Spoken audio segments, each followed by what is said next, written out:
Hello and welcome, students. I'm asking you now for the video lecture for vocabulary. This is for chapters 18 and 19.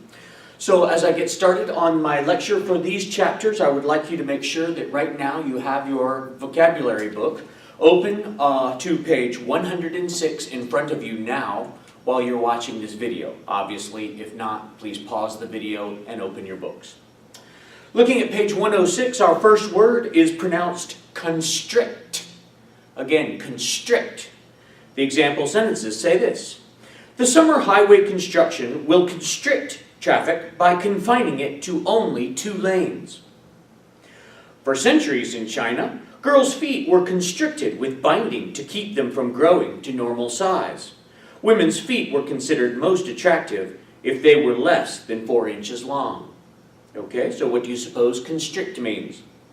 Our second word, chapter 18, is pronounced exhaustive. Again, exhaustive. The sentences are: don't buy a used car without putting it through an exhaustive inspection.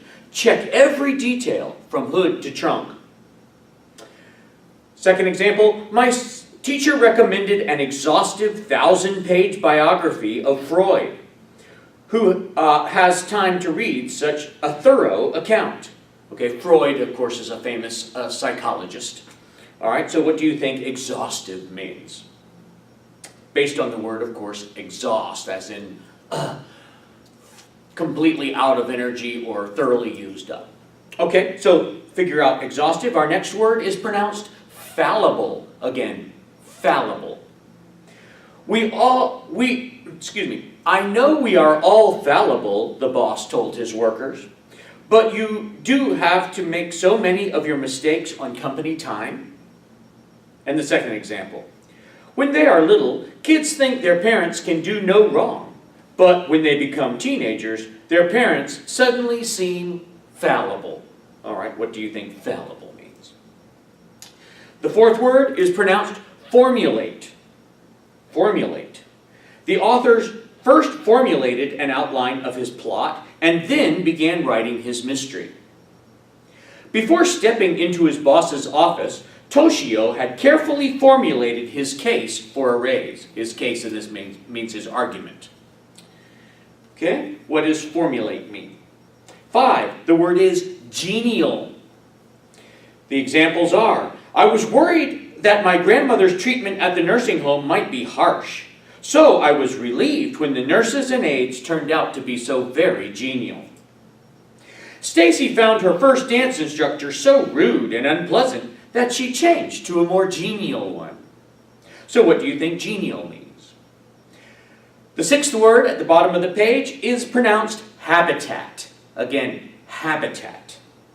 Many people believe that wild animals should be allowed to remain in their natural habitats and not be captured or put in zoos. Mosses, a small type of plant, mosses can live in a large variety of humid habitats, from very cold to very hot. So what do you suppose habitat means? Page 107 at the top, the word is pronounced pragmatic. Again, pragmatic. And of course, pragmatic is based on the word practical. You can hear a relationship. Here are the examples. We always called my sister Practical Polly because she was the most pragmatic member of the family. When Vince was single, he spent most of his money on travel. Now that he has a family support, he must spend his money in more pragmatic ways. Based on those examples, what does pragmatic mean? The 8th word on page 107 in vocabulary is pretentious. Again, pronounced pretentious. Please practice these at home. Dana's classmates don't like her because she's so pretentious. It's hard to like someone who acts as if she knows it all. My aunt marked her husband's grave with a large, pretentious monument, as though he were a member of a royal family. So what do you think pretentious means? 9, pronounced reconcile. Again, reconcile. When my grandfather died, we worked hard to reconcile Grandma to the fact that he was really gone. After his third wreck in 6 months, Ahmed reconciled himself to living somewhere along a bus line and doing without a car. The last word in this chapter is pronounced vile. Again, vile. My sister loves a certain cheese that has a vile odor. Odor means smell. A vile odor of something that fell off a garbage truck. Yuck. When I finally get around to cleaning the refrigerator, I always find some vile, moldy leftovers at the back of a shelf. So, what do you suppose the word vile means?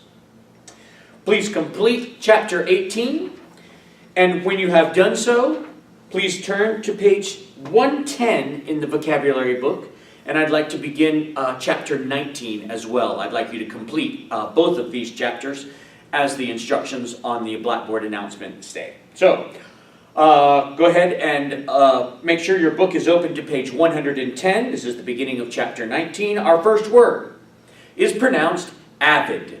Again, avid. The examples: Suki, an avid reader, enjoys nothing more than a good science fiction novel. Second example, Artie is such an avid sports fan that he has 2 televisions tuned to different sporting events so he doesn't miss any action. What do you think avid means based on those examples? The next word in chapter 19, page 110, is dwindle. Again, that's tricky to pronounce. Say it again, dwindle. As the number of leaves on the tree dwindled, the number on the ground increased.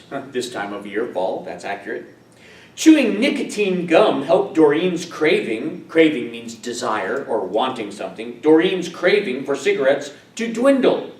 She smoked fewer and fewer cigarettes each day until she quit altogether. What does dwindle mean? The third word is esteem. Okay? Again, pronounced esteem. Perhaps you've heard the phrase self-esteem. Let's see what esteem means. When Mr. Bauer retired after coaching basketball for 30 years, his admiring students gave him a gold whistle as a sign of their esteem. The critics had such esteem for the play that they voted it Best Drama of the Year. So what do you suppose esteem means? The fourth word in chapter 19 is evoke. Again, pronounced evoke. Music can evoke powerful feelings. A sweet violin solo often moves its listeners to tears. And the second example, the smells of cider and pumpkin pie evoke thoughts of autumn. Autumn is fall, this time of year. What do you suppose evoke means? The fifth word is pronounced legacy. Again, legacy. Anna's great-grandfather, grandmother, and mother were all musicians. She must have inherited their legacy of musical talent because she's an excellent piano and guitar player. In the next example, one of the richest legacies that my mother handed down to me is the love of nature. I've inherited her interest in growing flowers and in hiking. What do you suppose legacy means? 6. The word is pronounced mediate. Again, mediate. My father refused to mediate quarrels between my sister and me. He would say, settle your own fights. Next example, each of the farmers claimed the stream was part of his property. Finally, they agreed to let the town council mediate their conflict. Based on the examples, what does mediate mean? Obviously, it's based on the word medium or in the middle. That may help you. Okay, 111 at the top, the 7th word is pronounced muted. Again, muted. So this could, you probably already know the mute setting on a TV or a CD player or something, so that will give you a clue. Muted is based on mute. When I put in my earplugs, the yelling from the next apartment becomes muted enough so that it no longer disturbs me. And then the artist used muted rather than bright colors, giving the painting a quiet and peaceful tone. What do you think muted means? The 8th word in chapter 19 is pronounced nurture. Again, nurture. Although I often forget to water or feed my plants, my sister carefully nurtures her many ferns and violets. Many animals feed and protect their babies, but female fish in general do not nurture their young. The female only lays the eggs, which are guarded by the male until they hatch. What do you think nurture means? The ninth word is pronounced pacify. Pacify. All right. When I'm feeling nervous or upset, I often pacify myself with a soothing cup of mint tea. Not only did I anger Roberta by calling her boyfriend a creep, but I failed to pacify her with my note of apology. I'm sorry I called Mel a creep. It's not always wise to tell the truth. That's a joke. Okay. What do you think pacify means? The last word in this week's lecture and these two chapters, chapter 19, is pronounced transient. Again, transient. And we know that prefix trans, like transportation, transport, that means move. Let's see what this says. The drug's dangers include both permanent brain damage and transient side effects such as temporarily blurred vision. Julia wants a lasting relationship, but Rico seems interested only in a transient one. So those are the 10 words for chapters 18 and 19.